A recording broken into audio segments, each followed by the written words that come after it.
Bonjour à toutes et à tous. Aujourd'hui, je vais vous faire une vidéo totalement inspirée par une vidéo de ce jeune homme que vous connaissez certainement, Alex O'Connor, qui est un jeune homme sceptique, plutôt on pourrait dire anti-religieux, anti-religion, mais aussi quelqu'un de brillant, d'honnête, et ça vraiment dans le milieu des gens contre la religion, on va dire pour faire très simple, parce qu'il est beaucoup moins bête que les gens qui se disent eux-mêmes contre la religion, disons religieux-sceptiques, on va dire. Hein. C'est quelqu'un qui est très au-dessus du lot par son intelligence, par sa sophistication, par son élégance, par son absence d'agressivité. Bref, c'est, je pense, quelqu'un qui convertit beaucoup de gens à l'athéisme. Donc, c'est pas du tout quelqu'un qui peut être suspecté d'être pour la religion ou pour la reconnaissance de l'existence de Dieu. Bon. Et là, il a fait une vidéo où il fait croire en Dieu ChatGPT. C'est une vidéo qui est très intéressante et on va essayer de refaire la même en français parce que je pense qu'elle est très intéressante pour notre chaîne YouTube qui s'intéresse aux religions au travers et exclusivement au travers de la science. Et donc, on va essayer de raisonner avec ChatGPT, cette fois-ci en français. Et on va refaire en gros la même vidéo. Alors, elle est très longue, elle fait 24 minutes. Honnêtement, ça sert à rien de faire ces 24 minutes. Il a pris vraiment, il y allait de manière tellement progressive que honnêtement, c'est presque un peu ennuyeux à regarder. Mais la démonstration est sans faille. On va voir si le ChatGPT français arrive à la même conclusion que le ChatGPT anglophone. ChatGPT, bonjour. Bonjour à toi, je t'écoute en français, on peut continuer comme ça. Parlons de ce que tu veux, simplement et directement. Parfait. Alors, ChatGPT, je voudrais qu'on discute de manière purement scientifique, uniquement basée sur le consensus scientifique et sur hein, la logique de logicien. Et je voudrais qu'on discute ensemble de notre univers. Alors, je voudrais te poser une question. Est-ce que l'univers est contingent, c'est-à-dire absolument pas obligatoire, on peut imaginer un monde sans univers, ou est-ce qu'il est nécessaire, c'est-à-dire que l'existence même de l'univers est quelque chose d'absolument indispensable, tout nous montre que l'univers est nécessaire. Est-ce que tu peux un petit peu me donner ton avis, non pas ton avis personnel, non pas ce que disent les intellectuels, les philosophes, mais d'un point de vue purement logique, est-ce que l'univers est nécessaire ou est-ce qu'il n'est pas nécessaire, c'est-à-dire contingent? D'accord, je vais te répondre de façon purement logique et factuelle, sans aucun biais philosophique ou idéologique. Alors d'un point de vue strictement logique et scientifique, la notion de nécessité ou de contingence de l'univers n'est pas vraiment une question que la science tranche de manière définitive. En logique pure, on peut dire que l'univers est considéré comme contingent, dans le sens où on peut imaginer logiquement un état de choses où il n'existe pas. C'est pas une nécessité logique absolue que l'univers doive exister. En revanche, c'est pas non plus une certitude scientifique que l'univers soit nécessaire dans un sens métaphysique. La science décrit comment l'univers fonctionne, mais elle ne dit pas s'il doit forcément exister ou non. Tout à fait. Donc pour rester... Donc la question de savoir si l'univers est nécessaire ou contingent, eh bien, c'est une question qui n'est pas une question purement scientifique au sens d'une recherche, euh, euh, comment dirais-je, mécanique, technique. C'est vraiment de la théorie logique pure. Et donc, ce que tu me dis, si je comprends bien, c'est qu'en logique pure, l'univers est contingent, c'est-à-dire qu'il n'est pas nécessaire, c'est-à-dire qu'on peut imaginer un monde sans l'existence de l'univers, n'est-ce pas? Exactement, tu as bien compris. En fait, c'est une question de logique pure et de cadre conceptuel plutôt que de science empirique. Donc oui, en logique, on peut tout à fait considérer que l'univers est contingent, c'est-à-dire qu'on peut imaginer qu'il aurait pu ne pas exister. C'est pas une nécessité logique absolue qu'il soit là.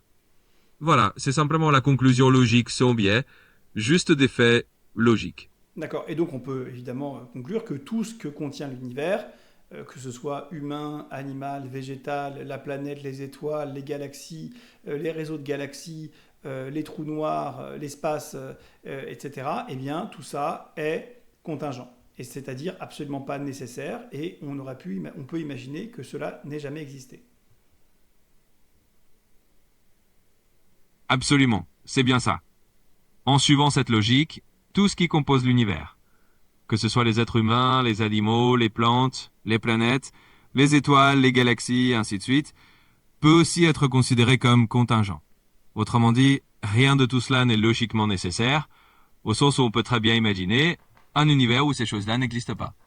C'est purement logique et c'est la conclusion qu'on peut en tirer. D'accord. Est-ce que toujours scientifiquement, et là pour le coup de manière en science expérimentale, est-ce qu'on peut dire que le consensus scientifique est de dire que l'univers a probablement eu un début? Alors on appelle ça le Big Bang, je crois que c'est à peu près autour de 13,8 milliards d'années dans le passé, si ça a le moindre sens, mais eh bien, est-ce qu'on peut dire cela sur le plan vraiment scientifique, logique? Est-ce que le consensus scientifique est de dire que l'univers a une date de création qui se trouve autour de 13,8 milliards d'années? Oui, absolument. Si on reste sur le terrain des sciences expérimentales et sur le consensus scientifique actuel, on peut dire que la théorie la plus largement acceptée est effectivement celle d'un univers ayant un début, ce qu'on appelle communément le Big Bang. Et oui, les estimations actuelles situent cet événement à environ 13,8 milliards d'années dans le passé. Donc d'un point de vue purement scientifique et factuel, le consensus actuel est bien que l'univers a une sorte de point de départ dans le temps, et c'est autour de cette période de 13,8 milliards d'années. D'accord. Donc, sachant que le consensus scientifique dit que l'univers a eu un début il y a environ 13,8 milliards d'années, et que cet univers, il est contingent, c'est-à-dire pas nécessaire, c'est-à-dire qu'on peut imaginer qu'il n'ait jamais existé, est-ce que en logique pure, je ne parle ni de religion, ni de philosophie, ni de ce que disent des auteurs ou je ne sais quoi, mais en logique pure de logicien, est-ce que ça implique que ce qui a créé l'univers est nécessaire? En logique pure, on peut dire que ça n'implique pas nécessairement qu'il y ait quelque chose de nécessaire derrière la création de l'univers. En d'autres termes, le fait que l'univers soit contingent et ait un début n'impose pas logiquement qu'il y ait forcément une cause nécessaire et absolument inévitable derrière. En logique formelle, on peut imaginer qu'un événement contingent, comme le début de l'univers, n'a pas nécessairement besoin d'une cause qui soit elle-même absolument nécessaire. C'est un raisonnement logique possible, mais c'est pas une obligation. En résumé, la logique pure ne te dira pas automatiquement qu'il doit y avoir quelque chose de nécessaire derrière l'univers, elle te dira simplement qu'il est possible d'imaginer différentes options. Voilà, Oui, c'est la conclusion. oui, tu as raison, je me suis mal exprimé. Parce qu'on peut imaginer que cet univers contingent ait lui-même été créé dans un monde où les causes et les conséquences s'enchaînent par autre chose de contingent. Mais est-ce qu'on est d'accord pour dire que au bout de cette chaîne dans le passé de contingence, il y a forcément quelque chose de nécessaire? Je comprends mieux ce que tu veux dire. Alors en restant dans une logique pure, on peut dire que c'est une position philosophique classique qu'on appelle parfois le principe de raison suffisante. Selon ce raisonnement, si tu as une chaîne infinie de choses contingentes, à un moment donné, pour éviter une régression à l'infini, on conclut qu'il doit y avoir quelque chose de nécessaire à l'origine. Mais attention, ça reste un raisonnement philosophique, logique, c'est pas une conclusion que la science expérimentale impose. Donc en logique pure, on peut dire qu'il est cohérent de penser qu'au bout de la chaîne du contingent, on aboutit à quelque chose de nécessaire. C'est une position logique classique. On est d'accord que la science expérimentale, de toute façon, ne peut pas tester cette hypothèse, n'est-ce pas? Exactement. On est tout à fait d'accord. La science expérimentale n'a pas les moyens de tester ce genre d'hypothèse métaphysique. Elle peut observer l'univers, mesurer son âge, comprendre ses lois, mais elle ne peut pas trancher sur la nécessité ou la contingence ultime de ce qui est à son origine. Donc oui, ces questions-là sortent du domaine de la vérification expérimentale et relèvent plutôt de la logique et de la philosophie. Parfait. Et donc en logique pure, je ne parle pas de philosophie, mais en logique pure, indépendamment de ce que qui que ce soit puisse penser, est-ce qu'on est d'accord pour dire que il y a forcément, j'insiste sur le terme forcément, quelque chose de nécessaire à l'origine, quel que soit le niveau de cascade de causalité, à un univers qui serait contingent et qui aurait un début.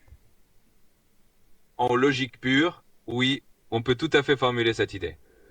C'est-à-dire que si l'on accepte le principe logique selon lequel on ne peut pas avoir une régression infinie de choses contingentes, sans qu'il y ait au bout quelque chose de nécessaire, alors on arrive à cette conclusion. C'est une démarche purement logique, indépendamment des opinions philosophiques ou religieuses. Donc en logique formelle, oui, on peut dire qu'il doit y avoir forcément quelque chose de nécessaire à l'origine d'un univers contingent, ayant un début. D'accord. Et donc, sachant que l'univers est donc contingent, c'est-à-dire pas nécessaire, c'est-à-dire qu'on peut imaginer qu'il n'ait jamais existé, et qu'il est causé par quelque chose qui est, lui, nécessaire, c'est-à-dire qu'on ne peut pas imaginer qu'il n'ait jamais existé, d'accord? Est-ce qu'on peut légitimement et en logique pure, encore une fois, dire que cette chose nécessaire a choisi, au sens vraiment technique du terme, de créer cet univers, puisque, encore une fois, cet univers ayant eu un début et étant contingent, aurait pu tout à fait ne jamais exister. Oui, en logique pure, on peut formuler l'idée qu'une cause nécessaire aurait pu choisir, au sens technique et logique, de faire exister cet univers plutôt que de ne pas le faire. Autrement dit, si on part de l'hypothèse logique qu'il y a quelque chose de nécessaire à l'origine de l'univers contingent, alors on peut effectivement dire que ce quelque chose a en un certain sens logique déterminé l'existence de cet univers. C'est pas une affirmation empirique, mais c'est cohérent dans un cadre purement logique de dire qu'une cause nécessaire a choisi ou a déterminé que cet univers existe. D'accord, donc quand tu dis que on peut, je voudrais qu'on clarifie, est-ce qu'on peut ou est-ce qu'on doit? C'est pas pareil, parce qu'on peut, bon, après on peut imaginer tout ce qu'on veut, mais si on reste dans la logique pure et dans le consensus scientifique concernant le fait que l'univers a une date de création, est-ce que ce n'est pas c'est ce qu'on est en train de se dire là, la logique pure, obligatoire? Est-ce que ce qu'on dit là n'est pas plutôt une possibilité, mais plutôt une obligation logique?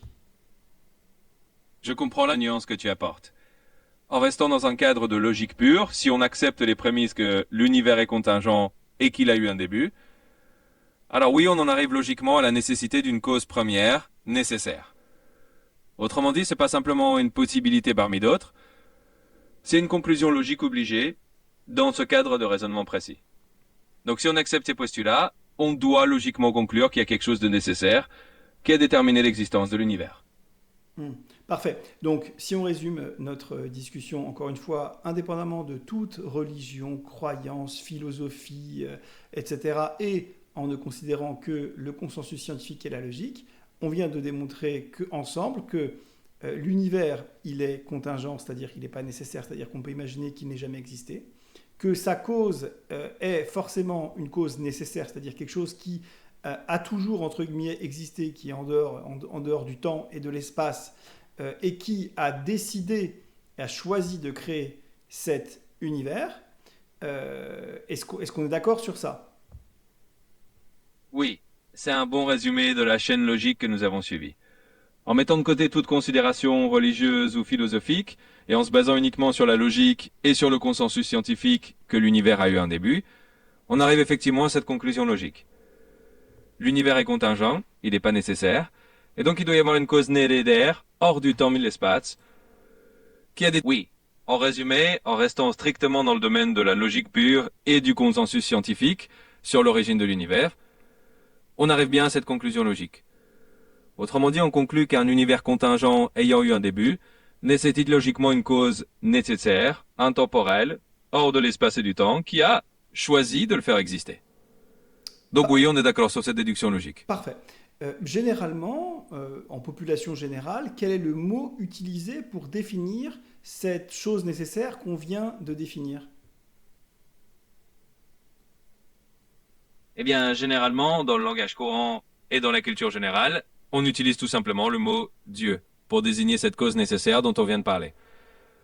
Donc en logique pure, on a décrit une cause nécessaire, et dans le langage commun, on appelle Dieu. D'accord. Merci beaucoup. Avec plaisir. Si tu as d'autres questions, n'hésite pas. Donc là, ce qu'on vient de voir ensemble, c'est la démonstration qu'a faite ce monsieur encore une fois que j'apprécie beaucoup, qui est brillant. Je vous invite à aller regarder sa chaîne. Voilà, moi je suis, vous avez compris, quelqu'un qui est attaché à la science, au vrai, et donc c'est pas parce que parfois il dit des choses qui ne vont pas forcément dans ce que moi je pense, je crois savoir, que je ne peux pas dire et reconnaître que ce jeune homme est brillant, intelligent, encore une fois, et respectueux. Donc je ne peux que vous inviter à aller regarder son avis et sa chaîne. Cette chose étant dite, je voudrais très clairement qu'on se dise une chose, on ne vient pas de prouver l'existence d'une religion vraie. Chacun a son avis, j'ai le mien, vous avez le vôtre. Il y a des millions, non peut-être pas des millions, j'exagère un peu, mais des dizaines, des centaines de religions, des milliers peut-être même de religions ou de croyances dans le monde. Et ça nécessiterait, je dirais, d'autres vidéos pour s'intéresser aux aspects scientifiques de chacune d'elles. Très bien. Pour l'instant, ce n'est pas le sujet. Là, ce qu'on vient simplement démontrer, c'est que raisonnablement, quand les gens disent qu'ils croient en Dieu, eh bien, ils n'ont pas tort. Ils n'ont pas tort parce que c'est une croyance qui est raisonnable. Certains diraient même que ce n'est pas une croyance, puisqu'on vient avec une démonstration logique dont les prémices sont le consensus scientifique et je dirais l'accord sur le fait que la logique est pertinente.